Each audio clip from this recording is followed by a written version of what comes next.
గుడిలో దేవుడు లేకపోతే ఎంత చీకటి ఉంటుందో గుడి. ఈ రోజు బాబు కేసీఆర్ గారు గుడిలోకి వచ్చిండు. తెలంగాణ భవన్ మాకు గుడి లాంటిది, చాలా వెలుతురు ఉంది. చూస్తున్నాం కదా, ప్రజలే మా భక్తులు, బాబు భక్తులు. అయితే ఇప్పటికీ అయినా సరే సీఎం రేవంత్ రెడ్డి గారు ఏమంటున్నారంటే కేసీఆర్ గారిని రానివ్వను మళ్ళీ అని కూడా అంటున్నారు కదా. వాడేం చెయ్యలేడు. బాబు కేసీఆర్ మీద ఈగ ఆల్తే కూడా ఊకోలేం మేము. ఆయన ఏం చేస్తాడు? ఏం చేయలేడు. అయితే ఇప్పుడు కేసీఆర్ గారు ఇక్కడ భవన్ కి వచ్చారు కదా, మరి బీఆర్ఎస్ పర్ఫార్మెన్స్ ఎలా ఉండబోతుంది ఇప్పటి నుండి? అసలు చూపిస్తాం. ఇక బీఆర్ఎస్ పార్టీ అంటే ఏంది, బాబు కేసీఆర్ అంటే ఏంది చూపిస్తాం పక్క. ఇప్పుడు వచ్చే కార్పొరేట్ ఎలక్షన్స్ లలో ఎలా ఉండబోతుంది పర్ఫార్మెన్స్? అసలు మొన్న ఎలక్షన్స్ చూసినారు కదా అక్క, సర్పంచ్ ఎలక్షన్స్ కే 3 రోజులు అనిపించలే గుమ్ము మేస్త్రి. ఇక అప్పుడు ఇంకా వేరే లెవెల్ ఉంటది. ఇంకా అంటే ప్రజలకి మార్పు అని చెప్పేసి రేవంత్ రెడ్డిని ఎన్నుకున్నారు. ఆయన వేసే దొంగ పనులకి, ఈ మోసం పనులకి ప్రజలకు బుద్ధి వచ్చింది కాబట్టి బాపు కేసీఆర్ గురించి తెలుసుకొని చెప్పుతోని చెంప మీద చెల్లుమనేటట్టుగా బుద్ధి చెప్పారు ఎలక్షన్స్, సర్పంచ్ ఎలక్షన్స్ లో. అయితే ఇప్పుడు రీసెంట్లీ ఒకటి జరిగింది కదా, ఇప్పుడు గ్లోబల్ సమిట్ అనేది కూడా జరిగింది ఇటీవల. అయితే అది 4th సిటీగా కూడా చేస్తాను అంటున్నారు. మరి దాని గురించి వాడు ఏం చేయలేడు, నోటిఫికేషన్ తప్ప వాడు ఏం చేయలేడు. పాపం తెలంగాణ తల్లిని, మా తల్లిని తీసి ఇక్కడ పెట్టినారు. మరి ఆయనకు నచ్చిన తెలంగాణ తల్లిని తీసుకొచ్చి అక్కడ పెట్టి బయట వాడేసినారు. అసలు ఆయనది ఏంది, అసలు మనిషేనా అని నేను అడుగుతున్నా. రేవంత్ రెడ్డి, నువ్వు అసలు మనిషివేనా? తెలంగాణ తల్లిని అవమానిస్తావా? నీ తల్లిని అవమానించినట్టు గుర్తు పెట్టుకో. అమ్మ కేసీఆర్ అనేటైనా ఒక ఉప్పెన సునామీ. రేవంత్ రెడ్డికి తెలుసు ఈ సునామీ ఎప్పుడు వస్తుందో, నన్ను మింగేస్తుందో అని భయం. అందుకే రా అంటుంటాడు. ఏమైంది, వచ్చి ఏం చేసిండు అంటాడు.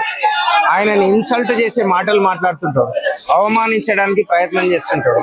ఇది ఏంటంటే చిల్లర వ్యవహారాలు, చిల్లర లెక్కలు, మొత్తం చిల్లర బతికిండు రేవంత్ రెడ్డి. కేసీఆర్ ఇప్పుడు బయటికి వచ్చిండు అంటే ఒకసారి మనకు కొన్నిసార్లు వాతావరణం బాగలేనప్పుడు, మన ఏమంటారు తుఫాన్లు వచ్చినప్పుడు ఒక వారము 15 రోజులు 20 రోజులు సూర్యుడు కనబడనప్పుడు మనకు చలి పెడుతుంటది. అంత ఇంట్లో అంత బట్టలు ఆరాయి, అంత పచ్చి ఉంటది, అంత చిరాకు ఉంటది. ఎప్పుడు సూర్యుడు వెళ్తాడా అని చూస్తుంటాం మనం. మేము తెలంగాణ ప్రజలం ప్లస్ భారత రాష్ట్ర సమితి కార్యకర్తలం కావచ్చు, నాయకులం కావచ్చు, మేమందరం కూడా మా అన్న మళ్ళీ ఎప్పుడు ఉదయిస్తాడా, ఎప్పుడు ఈ మబ్బులు తొలగిపోయి మళ్ళీ మా అన్న ఆరోగ్య సమస్యలు కానీ ఇంకా వివిధ సమస్యల నుంచి ఎప్పుడొచ్చి మా అన్న మళ్ళీ అందరికి కనబడతాడా అని మేమందరం ఎదురు చూసినాం. ఇప్పుడు అన్న కనబడితే మా సంతోషం దానికి వెలగట్టలేదమ్మా. ఎట్లా అని చెప్పడానికి కూడా ఇది అని చెప్పలేము. అంత అంటే ఇన్ఫినైట్, అంటే అనంతమైన ఆనందం మాకున్నది. లెక్కల లీటర్లలో కొలవలేము, యూనిట్ల కొలవలేనంత ఆనందం మాకున్నది. ఆ మధ్యలో కేసీఆర్ గారు ఆరోగ్యం బాగాలేదని కూడా వార్తలు వచ్చినాయి కదా, మరి అప్పుడు ఎలా అనిపిస్తుంది సార్? నేను అదే బాగా బాధ అయింది. నేను అన్న దగ్గర పోతే నాకు ఎవరికి అపాయింట్మెంట్ ఇవ్వలే, నాకు ఇచ్చిండు. నేను పోయి అన్న నన్ను చూస్తేనే తమ్ముడు బాగున్నావా సీను, రాతమ్మ అని నన్ను పిలిచిండు. నేను పోయిన దగ్గరికి, మంచం మీద పడుకున్నప్పుడు కాలుకు ఫ్రాక్చర్ అయి ఉండే, చాలా బాధ అయింది నేను ఆయన పోయి అన్న రంది పెట్టుకోకని చెప్దామనుకొని పోయినా. నన్ను చూస్తేనే తమ్మి రంది వాడుతున్నావా, రంది వాడకు తమ్మి, మళ్ళా మనం వస్తాం.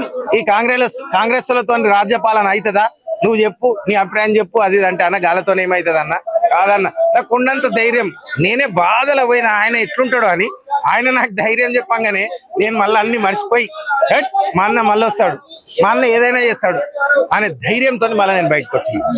అది ఆయన సిక్ అయినప్పుడు బాధపడుతూ పోయినా. తర్వాత నేను బాధపడలే, ఆయనకు జ్వరం వచ్చిందన్న బాధపడలే. మామూలుగా వస్తాయి జ్వరాలు అనేవి, వస్తాయి అనారోగ్యాలు వస్తాయి పోతాయి, అదే వస్తాడు పోతాయి, మళ్ళీ అన్ని పోతాయి, మా అన్న బయటకు వస్తాడని ధైర్యంతో మేము ఉన్నాం. అయితే కేసీఆర్ గారిని మళ్ళీ రానియనని కూడా రేవంత్ రెడ్డి గారు అంటున్నారు కదా, మరి అమ్మా రానీయము అనుకుంటే ఓట్లు వీళ్ళే వేసుకుంటారా? ప్రజాస్వామ్య పద్ధతి కాకుండా ఏదైనా నియంత పాలన చేసే ఆలోచనలు ఏమన్నా మోడీ ఈయన కలిసి ఏదన్నా ఆడుతున్నారా? రానీయమని చెప్పడానికి వ్యక్తులు ఎవరమ్మా, పార్టీలు ఎవరు? ప్రజలు చెప్పాలి. అది ప్రజలందరూ ఓట్లేస్తే కదా ఎమ్మెల్యే అవుతాడు. ఆ ఎమ్మెల్యేలు అందరూ కలిస్తే కదా ముఖ్యమంత్రి అవుతాడు. రాజ్యాంగం తెలియదు, ఏం తెలియదు, స్పెల్లింగులు రావు, ఈ ఇంగ్లీష్ రాదు కాబట్టి ఏం చెప్తాడు, ఇంగ్లీష్ వస్తేనే పాలన చేస్తానా, నేను ఇంగ్లీష్ వచ్చిన వాళ్ళని 20 మందిని పెట్టుకుంటా అంటాడు. ఇవన్నీ కానీ బాబు నువ్వు 20 మందిని పెట్టుకుంటే నేను అరే లంచ కొడుకు అని తిడతారా నేను నువ్వు అడుగుతావు ఏం తిట్టిండు అని అడుగుతావు. ఆ ఇంగ్లీష్ వచ్చిన వాళ్ళని తెలుగులో ట్రాన్స్లేట్ చేయమని వాళ్ళు నేను లంచ కొడుకు అన్నాడు సార్ అని చెప్పలేక ఓ సార్ మంచోడు అన్నాడు సార్ అని చెప్తాడు. నీకు అసలు విషయం ఎట్లా తెలుస్తుంది రా గాడిది కొడుక? నీకు భాష వస్తే కదరా అసలు మన అభిప్రాయం నీకు తెలిసేది. ఇది తెలియక 20 మందిని పెట్టుకుంటే అహంకార పూరిత మాటలు, డైవర్స్ రాజకీయాలు. మనిషిని మొత్తము ఆయన ఏదైనా క్వశ్చన్ చేయకుండా నీ మీద ఇంత బురద చల్లుతాడు. ఇక నువ్వు బురద కడుక్కుంటూ ఉండాలన్నట్టు. ఆయన దిక్కు చూడకుండా చేసుకోనికి ఒక ఎత్తులేస్తాడు. చిల్లర చీపు ముఖ్యమంత్రి. తెలంగాణ ప్రజల దౌర్భాగ్యం. తెలంగాణ ప్రజలకు ఇంత చీప్ ముఖ్యమంత్రి దొరుకుతాడని అనుకోలేదు. వాళ్ళు కూడా వీడికి ఇంత చీప్ అని అనుకోక ఆ దొంగ హామీలను నమ్మి ఓట్లేసి మోసపోయారు. ఇప్పుడు పశ్చాత్తాప పడుతున్నారు. తెలంగాణలో 10 ఏళ్ళు సీఎం గా ఉండి అభివృద్ధి చేసిన పనులు కూడా ఎన్నో ఉన్నాయి. ప్రజలు కేసీఆర్ మర్చిపోలేరు, జీవితంలో మర్చిపోలేరు. కేసీఆర్ ఇంకొక 100 సంవత్సరాలైనా గుర్తుపెట్టుకుంటారు. నేను ఇంటర్మీడియట్ లో ఉన్నప్పుడు ఉద్యమం స్టార్ట్ చేసిన. నా రక్తం అప్పటి నుంచి కేసీఆర్ తోనే ఉంది. ఈ రక్తం ఎప్పుడు నేను చచ్చినాడే చస్తుంది. కేసీఆర్ మీద అభిమానం. కేసీఆర్ మీద అభిమానం ఏంటంటే తెలంగాణ రాష్ట్రాన్ని తీసుకురావడం వల్లనే మనం ఇలా బతుకుతున్నాం అనేది అదొక్కటే అభిమానం తప్ప అభివృద్ధి చేస్తున్నారు. పాలన ఎవరి సొంతం కాదు. ఈ రేవంత్ రెడ్డి ఒకటి చేసేది కరెక్ట్ కాదు.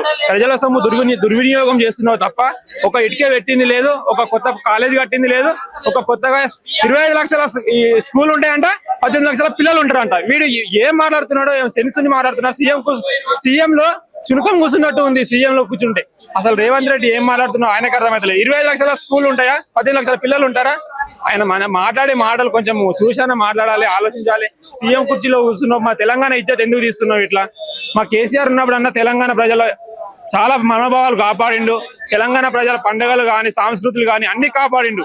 ఈ రేవంత్ రెడ్డి సీఎం అవ్వడం వల్ల తెలంగాణ అంటేనే దేశంలో పేరు మొత్తం చెడిపోయింది. ఈ తెలంగాణ వల్ల పెట్టుబడులు రావట్లేదు.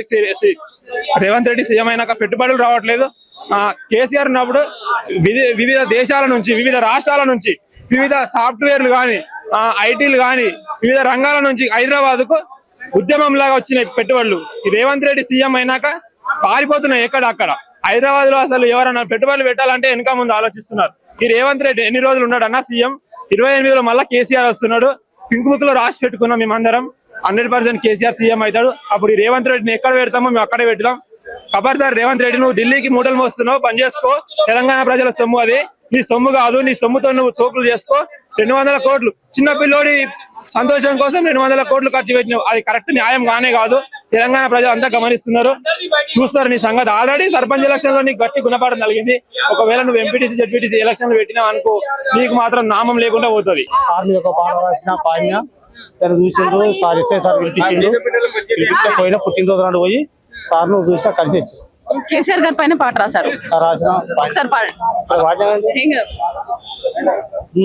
దేవుడేరా కేసీఆర్ రా, మన తెలంగాణ తెలుగు తెచ్చిన దేవుడేనురా. మన తెలంగాణ దేవుడేరా కేసీఆర్, తెలంగాణ తెలుగు తెచ్చిన 60 ఏళ్ల నుండి పోరాడుతున్న తెలంగాణను తెచ్చినట్టి గనుడేనురా. మన కేసీఆర్ తెలంగాణ పులి బిడ్డారా. కాళేశ్వరం కట్టినాడురా, రైతుల కొరకు కాల్వలెన్నో తీసినాడురా. కాళేశ్వరం కట్టినాడు, కాల్వలెన్నో తీసినాడు. గోదావరి గంగ తల్లిని తెలంగాణకు మలిపినోడు దేవుడేరా కేసీఆర్ రా.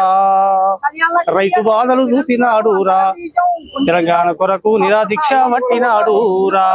ఈ రకంగా వాడిన పాట. ఇప్పుడు ఎలా అనిపిస్తుంది ఇప్పుడు కేసీఆర్ గారు రావడం అనేది? కేసీఆర్ రావాలి, మళ్ళీ కేసీఆర్ వస్తేనే ప్రజలంతా బాగుంటారు. రైతులకు ఎరువులు వస్తలేవు, రైతులకు నీళ్లు వస్తలేవు, కళ్యాణ లక్ష్మి వస్తలేదు, ఇవన్నీ ఏది వస్తలేవు. మళ్ళీ కేసీఆర్ వస్తేనే ఇవన్నీ పథకాలు అమలు అవుతాయి, లేకుంటే కావు. ఈ 2 ఏళ్ల తర్వాత కేసీఆర్ గారు బయటకు వస్తున్నారు కదా, ఎలా అనిపిస్తుంది మీ ప్రజలందరికీ? కేసీఆర్ బయటకు వస్తుందో అంటే ఒక బోన్లకి పెద్ద పులి బయటకు వెళ్ళినట్టు ఉంది. పెద్ద పులి బయటకు వెళ్తే ఎదురు చూస్తున్నారు జనమంతా. సార్ రావాలి, సార్ చూడాలి, సార్ రావాలి, సార్ చూడాలి.